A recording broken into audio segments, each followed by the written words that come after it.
begin the conversation. The biggest one right now that is generating fury in different fora is the invitation by the Economic and Financial Crimes Commission, EFCC, of some government officials and also the former Commissioner for Finance in Abia State. And the former committee, I'm talking about Chief Obina Oriaku. He's your friend. I'm sure he's still your friend. I believe that. He came out and explained some things. He mentioned some things concerning the Paris Club fund that was released and the disbursement. There were issues. Are you aware that some government officials were also asked to come and explain some things concerning that fund, Honorable Commissioner? Yeah, thank you very much.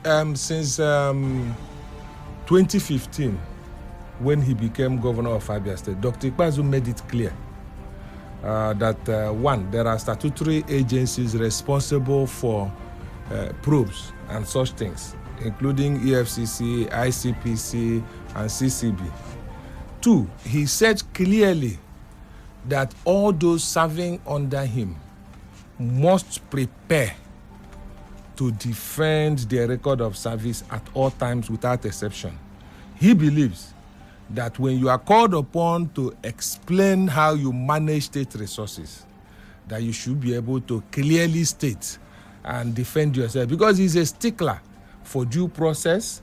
He has zero tolerance for corruption. I'm glad that in one of the communications I saw, someone said that the governor said that state funds is Indoseed.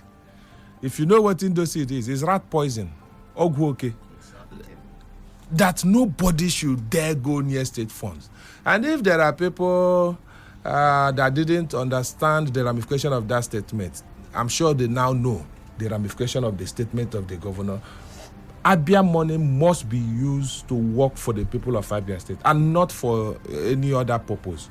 And indeed, we are happy because we know that EFCC has the resources to ensure, diligent probe, forensic probe, and all we are asking is that at the end of the probe, they should make whatever is their finding public. Regarding the subject matter of Paris Club reform, I want to say to the people of Abia State that as far as Abia State government led by Dr. Ikpeazu is concerned, we manage their resources prudently. And we are not against anybody making inquiries in that regard. Let me also say that this administration was commended by Nigerian Governors Forum because of the prudent and innovative management of the resources.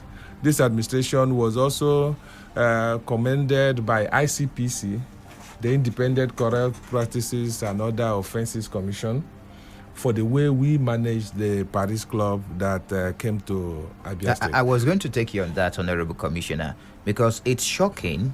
The administration was commended by ICPC, in fact, giving an award for judicious use of that Paris refund. And Nigeria's Governors Forum, it was published in the dailies, commended Abia State Governor for judicious usage of that Paris Reform Club. And this same Paris Reform Club refund is still generating furore. It is a subject of discussion now. It is good for people to discuss prudence in management of government finance. Look, Michael, I see nothing wrong with asking questions. Questions bordering on due process. Questions bordering on transparency. Absolutely nothing wrong. The governor, who is our leader, made it clear that all of us must be prepared, to shed light. When they said serving government officials were invited, I am aware that in his capacity as the Accountant General of the state, it is very possible that the AG will have to go to present relevant documents because, for instance, Obina Oriaku is no longer in government. He may not have... it was during his tenure that but he might not released. have access to the critical documents required to show how the resources were managed. Okay. So the best person that will likely be there to do justice will be the Accountant General. It doesn't necessarily mean an indictment on the Accountant General or any other person so far. We expect diligent examination from EFCC. Hopefully, at the end of that examination, they will make public their finding. This is also a way of saying to others who are still serving, if you are called upon to defend your record of service, this administration will not protect you. Okay, apart from the current Accountant General of Abia State, Mr. Kelechi Imiore, that you mentioned was invited, who were others that have been invited? I am aware that the former Commissioner for Finance was also invited. You see, the locus of the issue, forget the politicization. The former commissioner, in the person of who?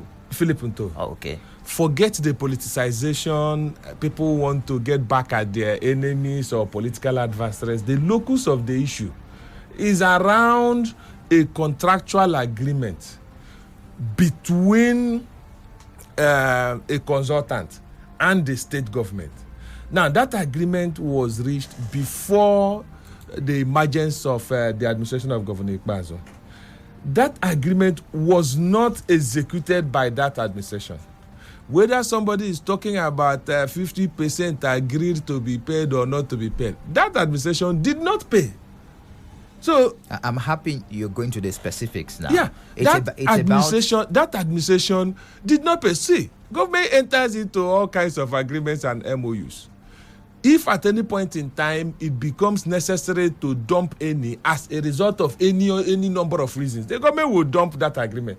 Every government if I tell you the number of agreements the Ministry of Information reached on different projects, either because of timeliness, either because of new information coming out with regards to cost, we dump it.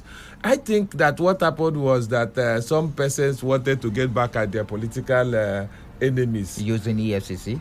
No. Okay. In terms of what they said regarding the invitation. What they said regarding the invitation amounted to, maybe this is my chance to get back at Mr. John Okikalo, who previously had issues with me. Otherwise, I do not think that there should be all this hoopla around that invitation. Let me say this. On regular basis, in all states of the Federation, government officials go to EFCC to give proper account where necessary. What is required is that transactions follow due process. I do not even think that any of those invited, that's their first time of going to the EFCC. I don't believe it's their first time of going to the EFCC. But this one is generating a lot of noise, especially on the social media. Why it's generating a lot of noise is because maybe someone made a mistake. Maybe someone felt, I need to explain myself, and then said some things around which the noise was generated. Otherwise, it is routine as far as I'm concerned. Now, such invitations are routine invitations that Honorable Commissioner must all attend to. Now, Honorable Commissioner, a very big question that Abians would like answer on is the fact that consultants were used for the purposes of recovery and reconciliation of the Paris Club refund. And now, a big question is, do we need consultants to get those refunds from all the states of the Federation? All states, all 36 states hired, including the federal government, hired consultants for that purpose. The reason is the nature of the refund. Okay. If somebody has been deducting money from your account to pay for loan, how much did that person deduct, or rather over-deduct from your account? Can you track it? What are you supposed to pay? For instance, most of the transactions we had in the 80s, the debts came about around the 80s, particularly in the case of Abia. Most of the debts came during the administration of Naye De Simon Bakwe, late Chief Simon Bakwe. So you can imagine how long.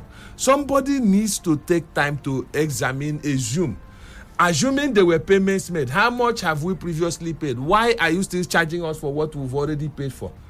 And at the level of Nigerian Governors Forum, a decision was made.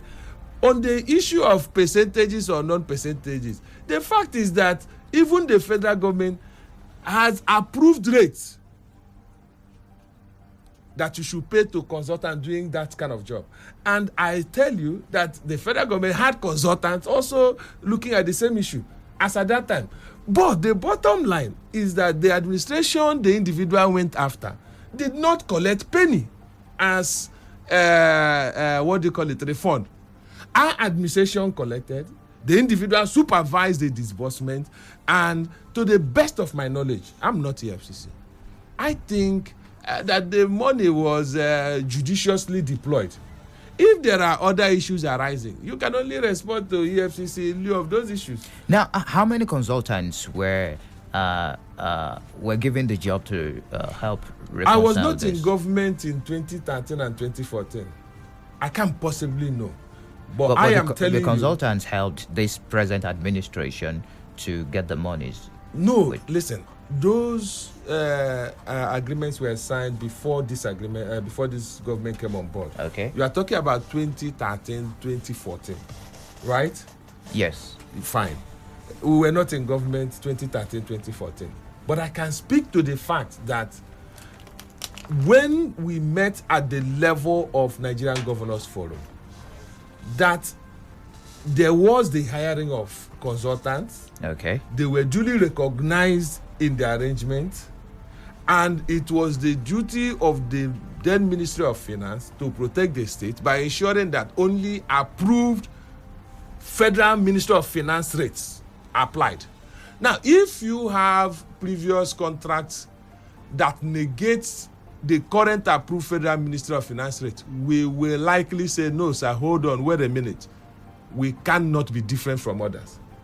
All states of the federation that benefited from those reforms paid.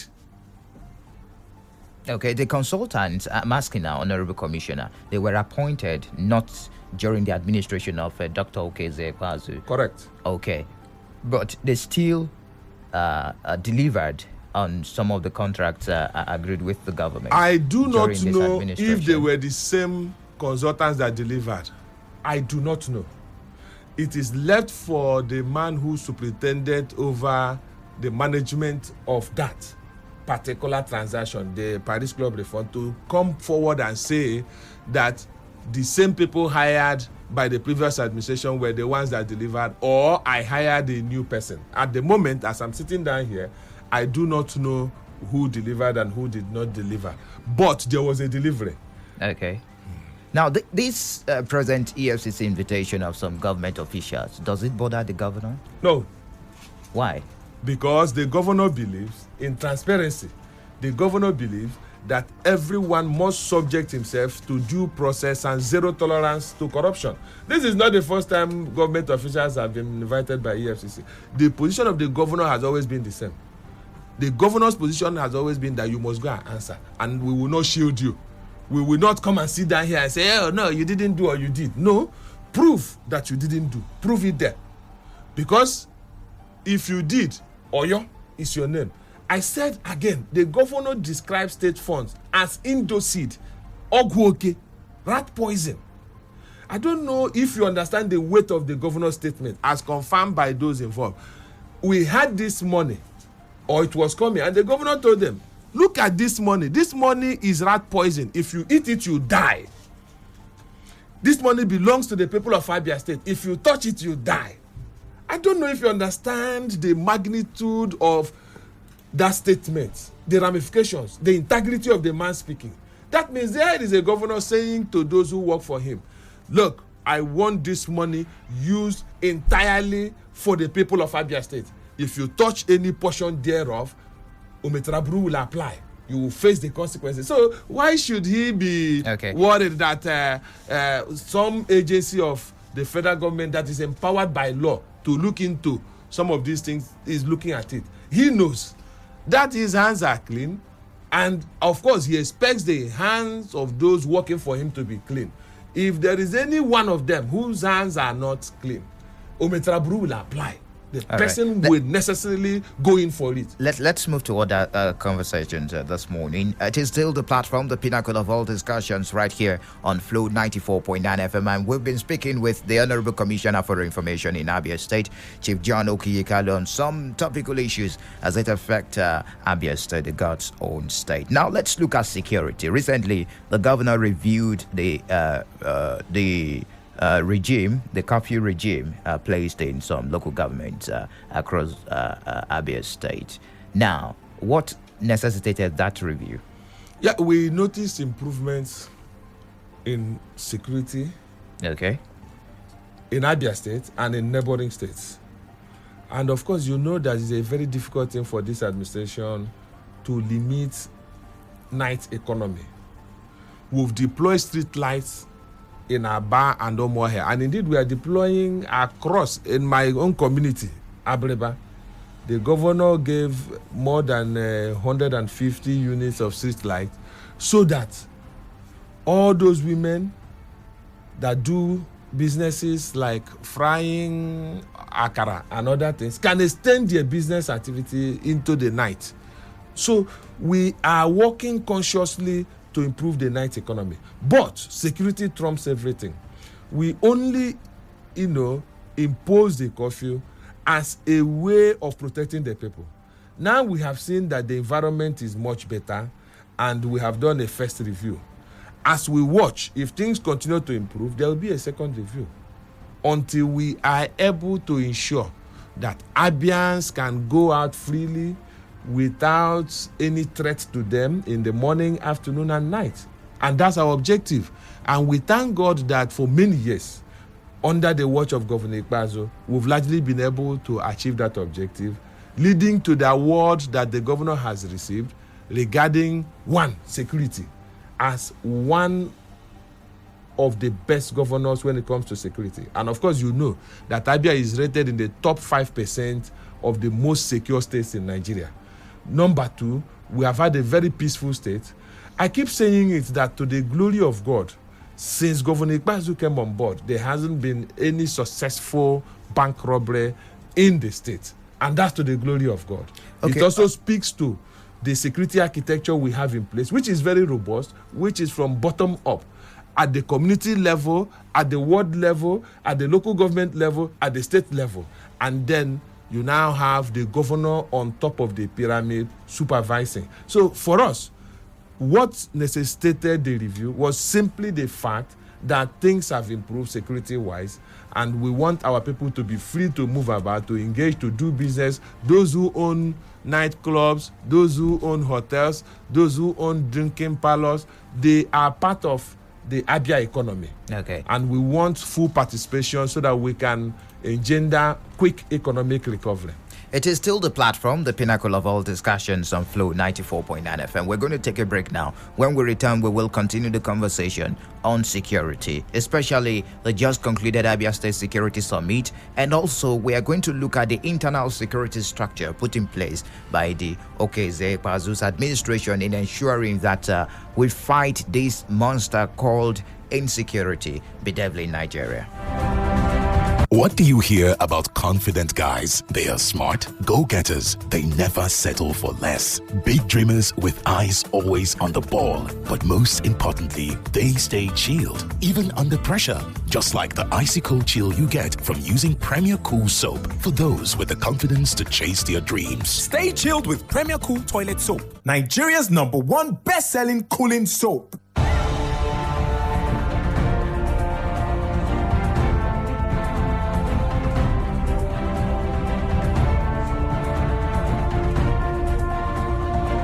Still the platform, the pinnacle of all discussions, the first edition for a new week, the first official workday of the week. Of course, you're listening to Flow 94.9 FM. I have been speaking with the Honorable Commissioner for Information, Chief John Okiyekalu. Now, still on security, just before we went for that break, you spoke on security. Well, of course, let's look at the just concluded Abia State Security Summit, which was put together due to the obvious challenges we're facing, especially as peculiar to Abia State, some of those challenges. And the governor brought retired and serving security expert of Abia origin, of course. That was held just a stone throw from Umuahia, or from Flow 94.9 FM. Now, when are we going to see some of those resolutions reached? When are we going to see them in action? Permit me to thank those who participated in that summit, particularly our brother General Azubiki Hejrika, who chaired the summit, and of course the Chief of Staff to the Governor, who was the rapporteur, Professor ACB Abazwere, and all others who participated, retired CPA, ODA, and others.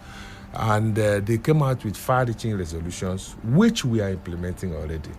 The thing about security is that it is not something you want to litigate in public. Okay. When you are serious about ensuring security, you don't come to the public arena to say, we have achieved this through this. Do you understand?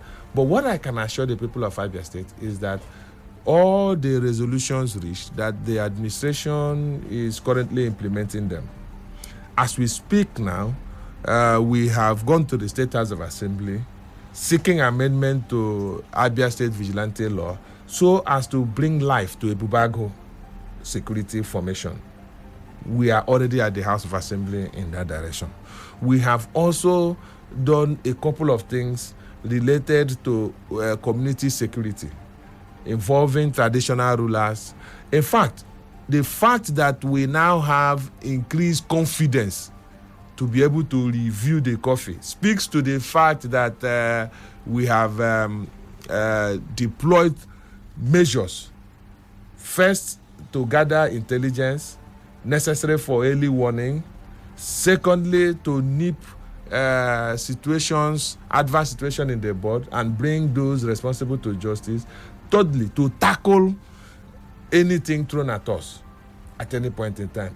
And a lot of gratitude is owed to the members and the participants in that summit, and also to security agents in Abia State who are working very hard day and night to ensure that we continue to enjoy that improvement in security. Okay. Let me use this opportunity, please, to also speak to security agents that while we appreciate the environment under which they are doing their internal policing operations, this administration will not accept the molestation of any Abia citizen.